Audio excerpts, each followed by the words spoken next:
Imagine this. A family is taken on a rural road in Kogi. 1 month later, they're still missing, and the kidnappers want 20 million naira. Now hear the second story. Another man is kidnapped from his farm. His family raises 6 million naira and pays. You'd think the nightmare ends there, but it doesn't. The kidnappers call back and say, "Bring 14 million naira more and 2 motorcycles." So let's call this what it is. Kidnapping in Nigeria is no longer just a crime. It's a business model, and Kogi is showing how that business works. In the next few minutes, I'll show you 3 things. How kidnapping makes money even when families pay. Why it keeps spreading, especially on roads and in rural communities. Why paying ransom doesn't guarantee freedom anymore. And we'll use 2 real cases from Kogi as the lens. The Taki community family held for over a month, and the farmer known as Old Soldier, whose ransom turned into a second invoice. According to reporting, 3 members of the same family, identified as Eniojukan Samuel, Eniojukan Bunmi, and Ekomitan Mary, were abducted along the Ihale Taki Road in Kaba Bunu local government area, Kogi State. 1 month later, they were still being held. The demand, 20 million naira. And what makes this case hit harder is one detail. It's not a person, it's a family unit. 3 people from the same bloodline, gone at once. That kind of kidnapping does something powerful. It turns pressure into panic. It's not just fear. It becomes a countdown. When it's one person, the family struggles. When it's 3 relatives, the whole community starts shaking. And then the road itself gets a new name, not a route, but a market. Now the second story. A farmer, Alabi Dada Babatege, popularly known as Old Soldier, was reportedly kidnapped. From his farm in Kogi, the family raised 6 million naira and paid. But instead of releasing him, the kidnappers came back with new terms. 40 million naira extra, plus 2 Bahaj motorcycles. This one detail changes everything, because it tells you kidnapping is evolving from pay and we release to pay and we renegotiate. That's not a ransom anymore. That's a pricing strategy. And when criminals discover they can collect and still keep the victim, that's when kidnapping becomes an industry. Every business needs 2 things, profit and low risk. Kidnapping offers both when roads are unguarded, response time is slow, and communities feel abandoned. Look at the Ihale Taki axis mentioned in the Kogi case. Locals say the road is increasingly unsafe and vulnerable to repeated attacks. That's a business signal. It tells criminals this is a safe place to operate. And once one group succeeds, others copy. This is the part many people don't want to hear.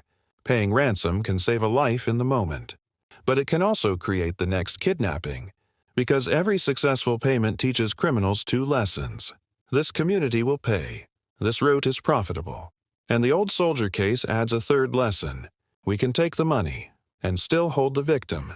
That is how a kidnapping economy upgrades itself. Here's the new model. Simple. Abduct on a weak corridor. Demand a big number. Collect whatever the family can raise. Then delay. So fear rises. Then increase terms, money, bikes, food, fuel, anything valuable. So even if the family is broke, the kidnappers still win, because payment is no longer the finish line. Payment is proof the system works. Why Nigeria is the perfect environment for this business? A major reason this industry thrives is trust collapse.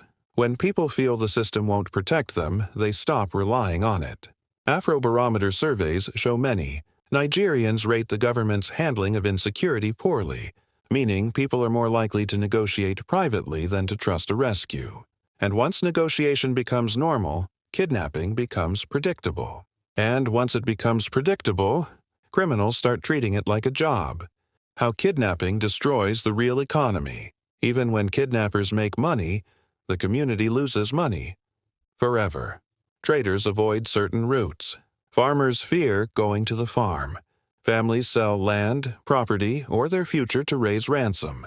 And the scariest part is what happens in people's minds. When people start believing nothing will change, fear becomes normal. And when fear becomes normal, the kidnappers become permanent. So what actually breaks this industry? Not speeches, not slogans. You break kidnapping the same way you break illegal markets. Make it harder to operate and more dangerous to profit. Here are the real breakers. 1. Secure the profit corridors. If a road becomes a hotspot, you treat it like an emergency zone. Patrols, checkpoints, rapid response, because criminals love predictable weak routes. 2. Speed wins. The faster security responds after abduction, the harder it is to hide victims and move into forests. Delay is the kidnapper's advantage.